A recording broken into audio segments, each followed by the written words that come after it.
Bonjour à toutes et à tous. Je vais vous présenter le bilan scientifique de la chaire d'excellence DAMI, Data Analytics and Models for Insurance, pour l'année 2019, ainsi que les principales actions que nous préparons pour 2020, soutenues par BNP Paribas Cardiff et portées par le laboratoire de sciences actuarielles et financières. Cette chaire a pour objectif de faire dialoguer recherche actuarielle, statistique, sciences des données et problématiques opérationnelles de l'assurance. Je présenterai les productions académiques, les événements organisés en 2019, la dynamique de l'équipe et les projets qui doivent conclure en 2020 cette deuxième période de 5 années de recherche. La présentation est organisée en 3 parties. Je commencerai par le bilan scientifique de 2019, les événements, les publications, la thèse en cours d'achèvement, les activités de pilotage et la communication. Je présenterai ensuite les manifestations scientifiques et l'ouvrage collectif que nous préparons pour 2020.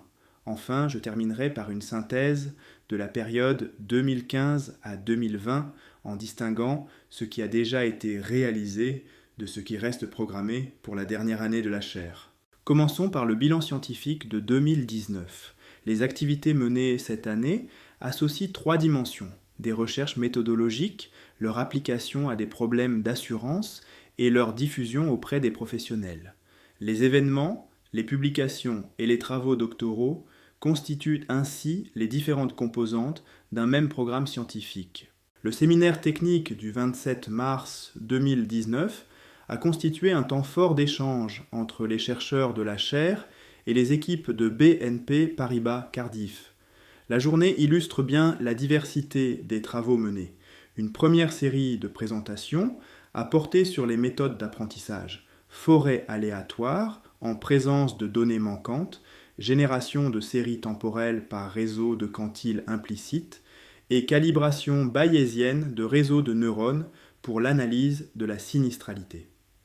D'autres interventions ont concerné la détection de ruptures dans les portefeuilles, sujet important pour le pilotage des risques et l'identification de changements de régime. La seconde partie de la journée était davantage orientée vers l'assurance vie et la finance. Elle a abordé la projection de la mortalité par réseau de neurones, le choix des scénarios économiques pour évaluer la valeur d'un contrat d'assurance vie et la construction de stratégies d'investissement ESG à partir de méthodes d'apprentissage. Ce séminaire montre que la chaire ne considère pas la data science comme un bloc autonome. Les méthodes sont systématiquement confrontées à des questions actuarielles concrètes, depuis le provisionnement et la mortalité jusqu'à l'ALM et à l'investissement responsable. Un nouveau séminaire technique est prévu le 27 mai 2020. Il doit prolonger la logique du séminaire de 2019 avec 6 sujets représentatifs des projets actuellement en cours. Patrick Laube présentera l'Approximate Bayesian Computation, une famille de méthodes adaptées aux modèles dont la vraisemblance est difficile ou impossible à calculer explicitement. Stéphane Loissel exposera les travaux de détection rapide de rupture en présence de saisonnalité appliqués à des données de centre d'appel. L'enjeu sera de distinguer un véritable changement de fonctionnement d'une variation saisonnière normale afin d'améliorer le pilotage opérationnel. Denis Pommeret présentera des modèles de mélange pour comparer des portefeuilles d'assurance. Yahya Sali et Pierre Théron proposeront un ajustement par crédibilité du modèle de longévité de Lee Carter pour plusieurs populations afin de mutualiser l'information sans effacer les spécificités nationales ou sectorielles. Frédéric Planchet discutera les tontines modernes comme solution de financement de la retraite, tandis que je présenterai des modèles actuariels pour l'assurance pair à pair. L'ensemble doit donc associer méthode bayésienne, série temporelle, longévité et nouvelles formes de mutualisation. 3 petits déjeuners thématiques ont permis de présenter des travaux ciblés à un public de professionnels. Le premier, animé par François Bonin, portait sur un modèle de diffusion des taux sans risque à long terme, adapté à l'assurance et à la gestion actif-passif. La difficulté consiste à disposer d'un modèle utilisable sous la probabilité risque neutre pour la valorisation, mais aussi sous la probabilité réelle pour les projections ALM, tout en l'articulant avec d'autres facteurs de risque financier. Cette rencontre a réuni 72 participants. Le deuxième exposé, par Stéphane Gaïfas, concernait la binarcité. Lorsqu'une variable continue est discrétisée en classe pour capter des non-linéarités, le nombre de paramètres augmente, le modèle peut devenir instable et certaines modalités peuvent être inutiles. La pénalisation proposée vise à sélectionner les ruptures pertinentes entre classes et à limiter le surapprentissage. 50 personnes ont assisté à cette présentation. Enfin, Maud Thomas a présenté une méthode d'analyse des sinistres cyber fondée sur des arbres de régression et des distributions de Pareto généralisées. L'objectif était de traiter simultanément l'hétérogénéité des données et le comportement des sinistres extrêmes avec des applications à la tarification et au provisionnement. Ce dernier petit déjeuner a réuni 36 participants. La conférence Matinée Dépendance, organisée le 27 mai 2019 avec l'Institut des Actuaires, a réuni environ 150 participants.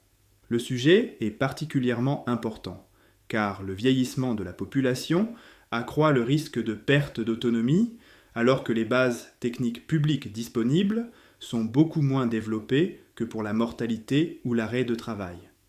Les 4 interventions ont couvert les principales étapes nécessaires à une modélisation actuarielle du risque. Jean-Marie Robine a discuté de nouveaux indicateurs de vie en bonne santé afin de ne pas limiter l'analyse à la seule durée de vie. Joël Wagner a présenté des données suisses sur les soins de longue durée et les tables de dépendance. Michel Schwarzinger a décrit les sources et les retraitements de l'étude Calidays qui vise à construire une base exploitable pour mesurer la perte d'autonomie. Enfin, Quentin Guibert et Frédéric Planchet ont présenté les lois biométriques issues de ces données. Cette matinée illustre l'intérêt d'une approche interdisciplinaire. Partir de données médico-administratives, définir des états de dépendance cohérents, construire des lois d'incidence et de maintien, puis les traduire en outils utilisables pour la tarification, le provisionnement et l'évaluation des politiques de protection sociale. Le bilan des productions scientifiques de 2019 est particulièrement soutenu. 21 publications sont recensées dans 12 revues ou volumes scientifiques, parmi lesquels l'Astin Bulletin, l'European Actuarial Journal, le Journal of Multivariate Analysis, Risks ou encore Methodology and Computing in Applied Probability. Ces travaux se répartissent en 2 grandes thématiques. La première regroupe la data science, l'apprentissage statistique, la simulation et le calcul numérique appliqué à l'assurance. On y trouve notamment des travaux sur le provisionnement individuel par machine learning, les cartes auto-organisatrices, les méthodes d'arbres, la simulation de sommes de variables dépendantes ou les approximations polynomiales. La seconde thématique concerne plus directement les modèles d'assurance, générateurs de scénarios économiques, valorisation de portefeuilles d'assurance vie, mortalité prospective, dépendance entre assurés ou prix du risque de longévité. 3 ouvrages complètent ce bilan. Les volumes 1 et 3 de la série Effective Statistical Learning Methods for Actuaries proposent une présentation structurée des modèles statistiques avancés et des réseaux de neurones pour les actuaires. L'ouvrage Actuarial Aspects of Long-Term Care synthétise les méthodes de modélisation, de tarification et de provisionnement de la dépendance. Enfin, plus de 13 présentations ont diffusé ces résultats dans des conférences nationales et internationales. La thèse de Maximilien Baudry arrive maintenant à son terme. Après 3 années passées à la fois au Data Lab de BNP Paribas Cardiff et au laboratoire SAF sous ma direction, sa soutenance est prévue au début du mois de janvier 2020. Cette thèse, intitulée « quelques problèmes d'apprentissage statistique en présence de données incomplètes se situent précisément à l'interface entre recherche méthodologique et application assurantielle. Le premier volet porte sur le provisionnement individuel des sinistres. Plutôt que de travailler uniquement sur des triangles agrégés, l'approche exploite l'historique détaillé de chaque dossier et les caractéristiques de l'assuré ou du contrat. Le deuxième volet concerne la génération de séries temporelles par apprentissage profond, avec des réseaux capables de reproduire non seulement une trajectoire moyenne, mais l'ensemble de la distribution conditionnelle. Le troisième volet, intitulé Radial Style, vise à transférer de l'information entre plusieurs jeux de données pour améliorer la prédiction lorsque les observations sont hétérogènes ou incomplètes. La soutenance permettra de présenter l'ensemble de ces résultats devant un jury réunissant des spécialistes de l'actuariat, de la statistique et du machine learning. Elle constituera l'un des aboutissements importants du partenariat entre la chaire et le Data Lab de BNP Paribas Cardiff. Le fonctionnement de la chaire repose sur une gouvernance régulière. Le Conseil d'orientation du 13 mars 2019 a réuni les représentants de BNP Paribas Cardiff, de la Fondation du Risque, de l'Institut Louis Bachelier et du monde académique. Il a permis d'évaluer la trajectoire scientifique, de discuter la composition de l'équipe et de valider les grandes orientations. Les échanges ont notamment porté sur le positionnement des publications actuarielles, la montée en puissance des thèmes de data science et la nécessité de renforcer les travaux sur la gouvernance des algorithmes. Un comité de pilotage s'est tenu le 29 août 2019 afin d'assurer un suivi plus opérationnel des projets. Un nouveau comité est déjà programmé au début du mois de février 2020. Il devra faire le point sur les projets en mortalité, détection de rupture, interprétabilité, risque de modèle, données manquantes et valorisation risque neutre. Il devra également finaliser la préparation de la conférence terminale et de l'ouvrage collectif. Cette organisation est essentielle. Elle permet de maintenir un dialogue continu entre chercheurs et praticiens, d'adapter les projets aux données et aux besoins de l'entreprise et de vérifier que les résultats ne restent pas uniquement académiques. La chaire fonctionne ainsi comme un espace de co-construction plutôt que comme un simple dispositif de financement. L'année 2019 a aussi été marquée par plusieurs évolutions dans l'équipe. Donatien Hainaut a quitté la chaire en septembre 2019. Ses travaux ont contribué au développement des réseaux de neurones, des modèles de sinistralité et des méthodes quantitatives en assurance. Julie Josse a également décidé de réduire puis d'arrêter sa participation en raison de nouvelles responsabilités scientifiques. Elle avait apporté une expertise reconnue sur les données manquantes, l'imputation et leurs effets sur les algorithmes d'apprentissage. Maximilien Baudry quittera quant à lui la chaire après la soutenance de sa thèse prévue en janvier 2020. Son départ correspondra à l'aboutissement normal d'un projet doctoral et à une valorisation professionnelle directe des compétences acquises. Ces évolutions rappellent qu'une équipe de recherche est nécessairement dynamique. Le pilotage scientifique doit donc assurer la continuité des projets engagés et préparer de nouvelles compétences, notamment sur l'ERM, l'interprétabilité et la gouvernance de l'analytics. L'objectif pour 2020 sera de préserver les acquis tout en faisant évoluer l'équipe vers les nouveaux enjeux identifiés avec BNP Paribas Cardiff. La diffusion des travaux fait partie intégrante de la mission de la chaire. En 2019, le site chaire-dami.fr a accueilli 2894 visiteurs, dont une très large majorité de nouveaux visiteurs pour près de 7000 pages vues. Il centralise les annonces d'événements, les supports, les publications et les informations sur les projets. Il joue donc à la fois le rôle d'archive scientifique et de vitrine du partenariat. La présence sur les réseaux sociaux complète ce dispositif. Le compte Twitter compte environ 190 abonnés. La page LinkedIn atteint 308 abonnés, soit 126 de plus qu'en 2018. 17 publications LinkedIn ont généré plus de 23 000 impressions. Ces chiffres sont significatifs pour une communauté spécialisée d'actuaires, de data scientists, de chercheurs et de responsables des risques. L'objectif n'est pas de rechercher une audience massive, mais de toucher les bons publics, d'annoncer régulièrement les manifestations et de rendre les résultats accessibles. En 2020, cette communication devra également accompagner la conférence terminale et la parution de l'ouvrage collectif, qui seront les deux principaux supports de valorisation de la fin de la chaire. J'en viens maintenant aux manifestations scientifiques et à l'ouvrage collectif que nous préparons pour 2020. Cette dernière année doit conclure la période 2015 à 2020 par plusieurs événements de diffusion.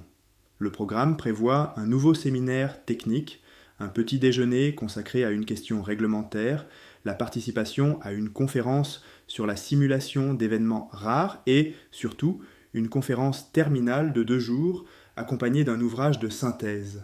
Un petit déjeuner thématique est prévu le 16 juin 2020. Il sera consacré au calcul de la probabilité de suffisance associée à la marge de risque dans les cadres Solvabilité 2 et IFRS 17.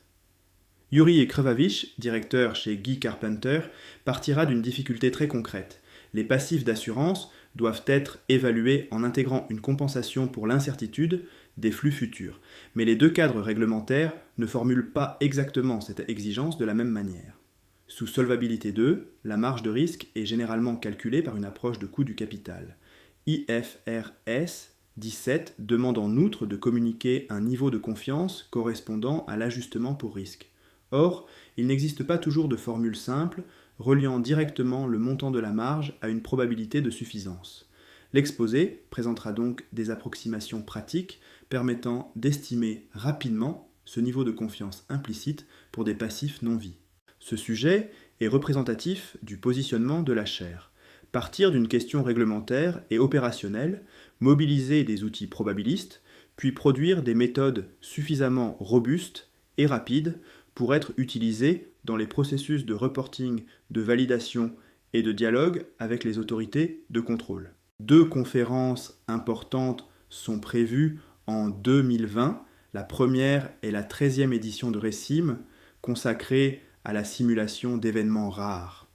Ce domaine est central pour l'assurance car les risques les plus coûteux sont précisément ceux pour lesquels les observations sont peu nombreuses.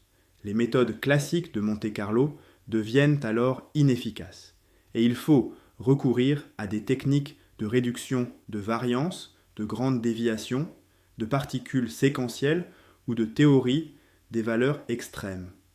La chaire doit participer à l'organisation scientifique, au choix d'intervenants sur l'assurance et le climat, ainsi qu'au financement de l'événement. La seconde manifestation sera la conférence terminale Data Analytics in Insurance Industry, Transformations and Challenges, prévue à Paris en septembre 2020. Elle réunira pendant 2 jours chercheurs, assureurs et superviseurs afin de dresser le bilan de 5 années de travaux. Ces 2 conférences auront des fonctions complémentaires. RESIM sera centré sur une famille de méthodes avancées pour l'analyse des risques extrêmes. La conférence terminale offrira une vision plus large des transformations de l'assurance par les données et les algorithmes avec des discussions sur les usages, les limites et la gouvernance. La conférence terminale doit constituer le point d'aboutissement de la chaire. Son titre « Data Analytics in Insurance Industry, Transformation and Challenges » résume l'ambition. Examiner à la fois les apports des nouveaux algorithmes et les difficultés qu'ils soulèvent. Les applications sont nombreuses.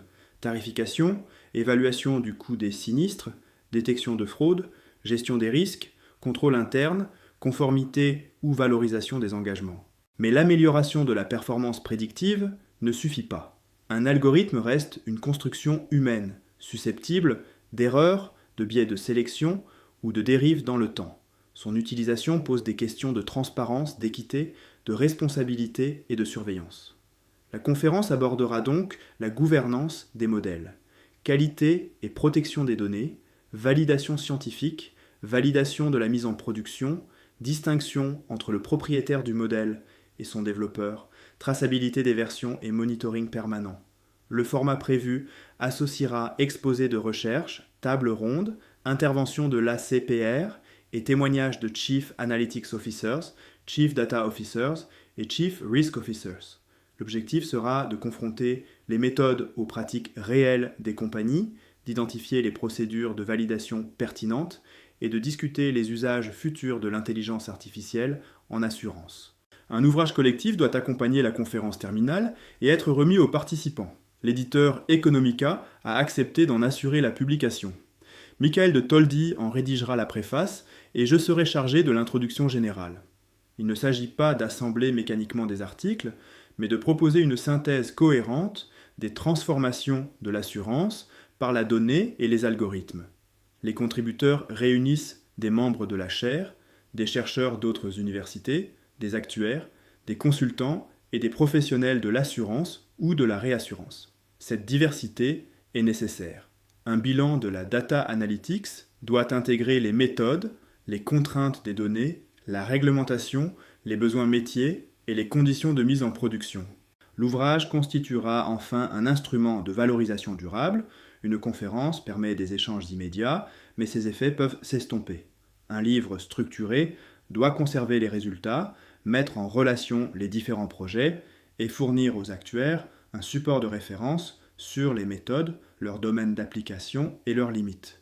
L'ouvrage sera organisé en 2 parties complémentaires. La première présentera des applications de la data science dans les compagnies d'assurance. Elle couvrira la prévision de la mortalité par apprentissage, le provisionnement individuel, l'analyse des sinistres cyber par arbre, les stratégies d'investissement interprétables fondées sur des données extra-financières, la génération de séries temporelles, le traitement automatique du langage, l'évaluation non paramétrique de l'effet d'une variable binaire et la détection rapide de ruptures dans un centre d'appel. La seconde partie portera sur les limites des algorithmes et le besoin de régulation. Elle abordera les limites du machine learning en assurance, l'interprétabilité, la gouvernance des décisions algorithmiques, l'attitude des dirigeants et des superviseurs, les particularités des données de santé et le risque de réidentification. Cette structure est essentielle. Elle évite une présentation uniquement enthousiaste de l'intelligence artificielle. Le message général sera qu'une innovation utile doit réunir 3 conditions. Elle doit améliorer la modélisation ou la décision, être suffisamment interprétable et contrôlable pour être acceptée, et respecter les exigences de protection, d'équité et de responsabilité. L'ouvrage cherchera ainsi à relier performance statistique, pertinence actuarielle et gouvernance. La dernière partie replace les résultats de 2019 dans l'ensemble de la période 2015 à 2020. À ce stade, nous disposons déjà d'un bilan très substantiel, auquel viendront s'ajouter les actions programmées pour la dernière année. Les chiffres ne résument pas toute l'activité scientifique, mais ils permettent d'en mesurer l'ampleur et la continuité. Ils montrent la construction progressive d'une communauté et de rendez-vous récurrents autour de la modélisation et de la data analytics en assurance. À la fin de la période 2015 à 2020, compte tenu des actions déjà réalisées et de celles programmées pour 2020, la chaire aura organisé 12 petits déjeuners thématiques représentant plus de 1300 inscriptions, 5 séminaires techniques, 3 conférences entièrement portées par la chaire et 5 conférences en partenariat. Ces événements auront permis d'alterner formats courts, échanges techniques avec les équipes de Cardiff et conférences internationales. La production scientifique atteindra environ 140 publications et 80 présentations dans des conférences. 2 ouvrages complets ont déjà été publiés, auxquels doit s'ajouter l'ouvrage collectif préparé pour la clôture. 2 récompenses illustrent également la qualité et la visibilité des travaux. Le prix du meilleur article dans la catégorie Demographic Change and Longevity, reçu par Yahya Sali au Congrès international des actuaires de 2018, et la performance de l'équipe du Data Lab de BNP Paribas Cardiff, comprenant Maximilien Baudry et Sébastien Connor au concours Kaggle-Quora. Au-delà des chiffres, le principal résultat est la création d'un langage commun entre actuaires, statisticiens, spécialistes du machine learning et responsables métiers. La dernière année devra consolider cette dynamique et préparer la suite, en particulier sur l'interprétation, la validation et la gouvernance des algorithmes.